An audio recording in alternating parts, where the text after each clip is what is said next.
ಇಂದು ನಾವು ವಿಜ್ಞಾನ ತರಗತಿಯಲ್ಲಿ ಸೂಕ್ಷ್ಮ ಜೀವಿಗಳು, ಇಂಗ್ಲಿಷ್ನಲ್ಲಿ ಮೈಕ್ರೋ ಆರ್ಗ್ಯಾನಿಸಮ್ಸ್ ಅಂತ ಕರಿತೀವಿ, ಈ ಒಂದು ಘಟಕದಲ್ಲಿ ಬರ್ತಕ್ಕಂತಹ ಜೀವಿಗಳ ಒಂದು ರಚನೆ, ಅವುಗಳ ಗುಣಲಕ್ಷಣಗಳು ಹಾಗೂ ಅವುಗಳ ಕಾರ್ಯಗಳು ಮತ್ತು ಅವುಗಳಿಂದ ಆಗ್ತಕ್ಕಂಥ ಉಪಯೋಗಗಳ ಬಗ್ಗೆ ನಾವು ಇವತ್ತು ಈ ಒಂದು ವಿಜ್ಞಾನ ತರಗತಿಯಲ್ಲಿ ತಿಳಿದುಕೊಳ್ಳೋಣ ಮಕ್ಕಳೇ. ಮೊದಲನೇದಾಗಿ ಸೂಕ್ಷ್ಮಾಣು ಜೀವಿಗಳು ಅಂದರೆ ಏನು? ಯಾರು ಹೇಳ್ತೀರಾ? ಸೂಕ್ಷ್ಮಾಣು ಜೀವಿ ಅಂದರೆ ಏನು? ಸುಮಲತಾ. ಸೂಕ್ಷ್ಮಾಣು ಜೀವಿಗಳೆಂದರೆ ಬರಿಗಣ್ಣಿನಿಂದ ನೋಡಲಾಗದ ಮತ್ತು ಸೂಕ್ಷ್ಮದರ್ಶಕಗಳಿಂದ ನೋಡಬಹುದಾದ ಜೀವಿಗಳನ್ನು ಸೂಕ್ಷ್ಮಾಣು ಜೀವಿಗಳೆಂದು ಕರೆಯುತ್ತಾರೆ. ಕೂತ್ಕೊಂಡು. ಹಾಗಾದರೆ ಬರಿಗಣ್ಣಿಗೆ ನಾವು ನೋಡೋದಕ್ಕೆ ಸಾಧ್ಯ ಇಲ್ಲ, ಕೇವಲ ಸೂಕ್ಷ್ಮದರ್ಶಕ ಯಂತ್ರದಿಂದ ಮಾತ್ರ ನೋಡಬಹುದಾದಂಥ ಜೀವಿಗಳನ್ನು ನಾವು ಸೂಕ್ಷ್ಮಾಣು ಜೀವಿಗಳು ಅಂತ ನಾವು ಕರಿತೀವಿ. ಈ ರೀತಿಯಾಗಿ ಕಂಡುಬರ್ತಕ್ಕಂಥ ಸೂಕ್ಷ್ಮಾಣು ಜೀವಿಗಳಲ್ಲಿ ಮುಖ್ಯವಾಗಿ ಎಷ್ಟು ವಿಧ?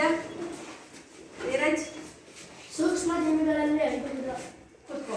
ಸೂಕ್ಷ್ಮಾಣು ಜೀವಿಗಳಲ್ಲಿ ಮುಖ್ಯವಾಗಿ 5 ವಿಧ. ಹಾಗಾದ್ರೆ ಈ 5 ವಿಧಗಳು ಯಾವುವು? ಸೂಕ್ಷ್ಮಾಣು ಜೀವಿಗಳಲ್ಲಿ ಕಂಡು ಬರ್ತಕ್ಕಂಥ 5 ವಿಧಗಳು. ಸೂಕ್ಷ್ಮ ಜೀವಿಗಳಲ್ಲಿ ಕಂಡುಬರುವ 5 ವಿಧಗಳು ಶೈವಲಗಳು, ಶಿಲೀಂಧ್ರಗಳು, ವೈರಸ್ಗಳು, ಏಕಕೋಶ ಜೀವಿಗಳು, ಬ್ಯಾಕ್ಟೀರಿಯಾ. ನೋಡಿ, ಸೂಕ್ಷ್ಮಾಣು ಜೀವಿಗಳನ್ನ ಮುಖ್ಯವಾಗಿ 5 ಗುಂಪುಗಳಾಗಿ ವಿಂಗಡಿಸಿದ್ದಾರೆ. ಶೈವಲಗಳು, ಶಿಲೀಂಧ್ರಗಳು, ವೈರಸ್ಗಳು, ಏಕಕೋಶ ಜೀವಿಗಳು ಅಥವಾ ಇದನ್ನ ಪ್ರೋಟೋಜೋವಾಗಳು ಅಂತಲೂ ಕರಿತೀವಿ, ಹಾಗೂ ಬ್ಯಾಕ್ಟೀರಿಯಾಗಳು. ಈಗ ಶಿಲೀಂಧ್ರಗಳಿಗೆ ಬಂದರೆ ಮಕ್ಕಳೇ, ನಿಮಗೆಲ್ಲ ಗೊತ್ತಿರೋ ಹಾಗೆ ಈಗ ಇತ್ತೀಚಿನ ದಿನಗಳಲ್ಲಿ ಯಥೇಚ್ಛವಾಗಿ ಮಳೆ ಬೀಳ್ತಾ ಇರೋದ್ರಿಂದ ವಾತಾವರಣದಲ್ಲಿ ಎಲ್ಲೆಲ್ಲಿ ತೇವಾಂಶ ಇರುತ್ತಲ್ಲ, ಆ ಎಲ್ಲ ಭಾಗಗಳಲ್ಲೂ ಕೂಡ ಒಂದು ಜೀವಿ ಬೆಳೀತಕ್ಕಂಥದ್ದನ್ನ ನಾವು ನೋಡ್ತೀವಿ. ಆದರೆ ವಿಶೇಷತೆ ಏನು ಅಂತಂದ್ರೆ ನೋಡಿ, ಈಗ ಶೈವಲಗಳನ್ನು ನಾವು ಬರಿಗಣ್ಣಿನಿಂದ ವೀಕ್ಷಣೆ ಮಾಡಬಹುದು, ಶಿಲೀಂಧ್ರಗಳನ್ನು ಕೂಡ ಬರಿಗಣ್ಣಿನಿಂದ ವೀಕ್ಷಣೆ ಮಾಡಬಹುದು, ವೈರಸ್ಗಳನ್ನ ಮತ್ತೆ ಏಕಕೋಶ ಜೀವಿಗಳನ್ನ ಮತ್ತೆ ಬ್ಯಾಕ್ಟೀರಿಯಾಗಳನ್ನ ವೀಕ್ಷಣೆ ಮಾಡಬೇಕಾದ್ರೆ ಮಾತ್ರ ನಾವು ಸೂಕ್ಷ್ಮದರ್ಶಕ ಯಂತ್ರದ ಒಂದು ಸಹಾಯ ನಮಗೆ ಬೇಕಾಗುತ್ತೆ. ಹಾಗಾದ್ರೆ ಶಿಲೀಂಧ್ರಗಳು ಅಂತ ತಗೊಂಡ್ರೆ ಸಾಮಾನ್ಯವಾಗಿ ಮಳೆಗಾಲದಲ್ಲಿ ಕಂಡು ಬರ್ತಕ್ಕಂಥ ಜೀವಿಗಳು, ಇವೆಲ್ಲವನ್ನ ಕೂಡ ನೀವು ನಮ್ಮ ಸುತ್ತಮುತ್ತ ಇರ್ತಕ್ಕಂಥ ಪರಿಸರದಲ್ಲಿ ಈಗಾಗಲೇ ವೀಕ್ಷಣೆ ಮಾಡಿರ್ತೀರ. ಅಂತಹ ನಿಮಗೆ ತಿಳಿದಿರ್ತಕ್ಕಂಥ ಯಾವುದಾದ್ರೂ ಒಂದಷ್ಟು ಶಿಲೀಂಧ್ರಗಳಿಗೆ ಉದಾಹರಣೆಯಾಗಿ ಕೊಡಿ ನೋಡೋಣ. ತೇಜಸ್ವಿನಿ. ಅಣಬೆ. ಕುತ್ಕೊಮ್ಮ. ಬ್ರೆಡ್ ಮೇಲೆ ಬೆಳೆಯುವ ರೈಜೋಪಸ್. ಬ್ರೆಡ್ ಮೇಲೆ ಬೆಳೀತಕ್ಕಂಥ ರೈಜೋಪಸ್ ಅನ್ನೋ ಜೀವಿನೂ ಕೂಡ ಒಂದು ಶಿಲೀಂಧ್ರ. ನೆಕ್ಸ್ಟ್, ತರಕಾರಿ ಮತ್ತೆ ಹಣ್ಣುಗಳ ಮೇಲೆ ಬೆಳೆಯುವ ಬೂಸ್ಟ್ ಜೀವಿ. ನೋಡಿ ಮಕ್ಕಳೇ, ಶಿಲೀಂಧ್ರಗಳು ಅಂತಂದ್ರೆ ಇವು ಸಾಮಾನ್ಯವಾಗಿ ಶಿಲೀಂಧ್ರವನ್ನ, ಈಗ ಇದು ನಮ್ಮ ಶಾಲೆಯ ಆವರಣದಲ್ಲೇ ಕಂಡು ಬಂದಂತಹ ಒಂದು ಶಿಲೀಂಧ್ರ. ಇದನ್ನು ನಾವು ಅಣಬೆ ಅಥವಾ ಸಾಮಾನ್ಯ ಭಾಷೆಯಲ್ಲಿ ನಾವು ನಾಯಿ ಕೊಡೆ ಅಂತ ಹೇಳ್ತೀವಿ, ಇಂಗ್ಲಿಷ್ನಲ್ಲಿ ಮಶ್ರೂಮ್ ಅಂತ ಕೂಡ ನಾವು ಹೇಳ್ತೀವಿ, ಮಶ್ರೂಮ್ ಅಂತ ಹೇಳ್ತೀವಿ. ಈ ಒಂದು ಅಣಬೆ ಇದೆಯಲ್ಲ, ಇದು ಒಂದು ಪರೋಪಜೀವಿ ಸಸ್ಯ, ಇದನ್ನ ಸಸ್ಯವರ್ಗಕ್ಕೆ ಸೇರಿಸಿದ್ದಾರೆ. ಇದರ ವಿಶೇಷತೆ ಏನು ಅಂತಂದ್ರೆ ಇದು ಒಂದು ಪರಪೋಷಕ ಜೀವಿ, ಅಂದ್ರೆ ತನ್ನ ಆಹಾರವನ್ನ ತಾನೇ ತಯಾರು ಮಾಡೋದಕ್ಕೆ ಇದು ಸಾಧ್ಯ ಇಲ್ಲ. ಇದು ಏನು ಮಾಡುತ್ತೆ ಅಂತಂದ್ರೆ ಎಲ್ಲೆಲ್ಲಿ ಸತ್ತಂತಹ ಕೊಳಿತಾ ಇರ್ತಕ್ಕಂತಹ ಸಾವಯವ ವಸ್ತುಗಳಿರ್ತಾವಲ್ಲ, ಅವುಗಳ ಮೇಲೆ ಬೆಳೆದು ಅಲ್ಲಿರ್ತಕ್ಕಂತಹ ವಿಘಟಕ ಜೀವಿಗಳ ಮೂಲಕ ಏನು ಮಾಡ್ತವೆ ಅಂತಂದರೆ ಪೋಷಕ ವಸ್ತುಗಳನ್ನು ಹೀರ್ಕೊಂಡು ಇದು ತನಗೆ ಬೇಕಾಗಿರ್ತಕ್ಕಂತಹ ಪೋಷಕಾಂಶಗಳನ್ನು ಒದಗಿಸ್ಕೊಳ್ತಾ ಹೋಗುತ್ತೆ.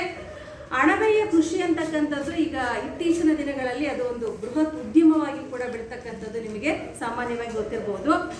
ಹಾಗಾದರೆ ಎಲ್ಲ ಅಣಬೆಗಳನ್ನು ಕೂಡ ನಾವು ತಿನ್ನೋದಕ್ಕೆ ಸಾಧ್ಯನಾ ಅಂತಂದರೆ ಖಂಡಿತ ಇಲ್ಲ. ಅಣಬೆಗಳಲ್ಲಿ ಈಗ ದಟ್ಟವಾಗಿರ್ತಕ್ಕಂಥ ಸಸ್ಯ ಸಂಪತ್ತು ಹೆಚ್ಚಾಗಿರ್ತಕ್ಕಂಥ ಪ್ರದೇಶಗಳಲ್ಲಿ ಮತ್ತು ಕಾಡಿನ ಕೆಲವೊಂದು ಭಾಗಗಳಿಗೆ ಹೋದರೆ ಬೃಹದಾಕಾರದ ಅಣಬೆಗಳು ಕೂಡ ಇರ್ತವೆ, ಕೆಲವೊಂದು ವಿಷಕಾರಿ ಅಣಬೆಗಳು ಕೂಡ ಇರ್ತವೆ. ಹಾಗಾಗಿ ಅಣಬೆಗಳನ್ನು ಸೇವನೆ ಮಾಡಬೇಕಾದ್ರೆ ಅವು ಸೇವನೆ ಮಾಡೋದಕ್ಕೆ ಅಥವಾ ಆಹಾರಕ್ಕೆ ಬಳಕೆ ಮಾಡೋದು ಉತ್ತಮ, ಅದರಿಂದ ಏನು ತೊಂದರೆ ಇಲ್ಲ ಅಂತ ತಿಳ್ಕೊಂಡ್ರೆ ಮಾತ್ರ ಅದನ್ನು ನಾವು ಆಹಾರದ ರೂಪದಲ್ಲಿ ಬಳಕೆ ಮಾಡ್ಕೋಬಹುದು.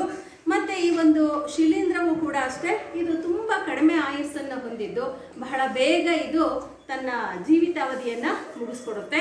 ಸೊ ಈ ಥರದ ಒಂದು ಅಣಬೆಯನ್ನು ನೀವು ಸಾಮಾನ್ಯವಾಗಿ ಮಳೆಗಾಲದಲ್ಲಿ ತೇವಾಂಶ ಹೆಚ್ಚಾಗಿರ್ತಕ್ಕಂಥ ಎಲ್ಲ ಪ್ರದೇಶಗಳಲ್ಲೂ ಕೂಡ ಇದು ನೀವು ನೋಡ್ತೀರಾ. ಮತ್ತು ಇದರ ಸಂತಾನೋತ್ಪತ್ತಿ ಬಗ್ಗೆ ಹೇಳಬೇಕು ಅಂತಂದರೆ ಈ ಒಂದು ಟೋಪಿಯಂತಹ ರಚನೆ ಇದೆಯಲ್ಲ, ಇದರ ತಳಭಾಗದಲ್ಲಿ ಏನಾಗಿರುತ್ತೆ ಅಂತಂದರೆ ಕೆಲವೊಂದು ಬೀಜಕಗಳಿರ್ತವೆ, ಇಂಗ್ಲೀಷಲ್ಲಿ ಸ್ಪೋರ್ಸ್ ಅಂತ ಹೇಳ್ತೀವಿ.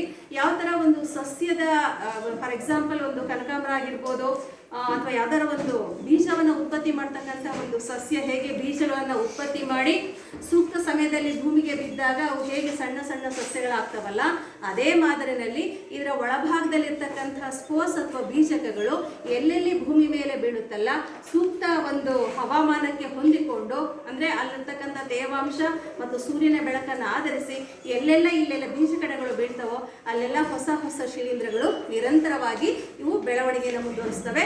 ಅತ್ಯಂತ ಶೀಘ್ರವಾಗಿ ಅತ್ಯಂತ ವೇಗವಾಗಿ ಇವು ಸಂತಾನಾಭಿವೃದ್ಧಿಯಲ್ಲೂ ಕೂಡ ಪಾಲ್ಗೊಳ್ತವೆ. ಸೊ ಇದಿಷ್ಟು ಕೂಡ ಶಿಲೀಂಧ್ರಗಳ ಒಂದು ಮಾಹಿತಿಯನ್ನು ನಾನು ನಿಮ್ಮ ಜೊತೆ ಹಂಚ್ಕೊಳ್ತಾ ಇದ್ದೀನಿ. ಧನ್ಯವಾದಗಳು.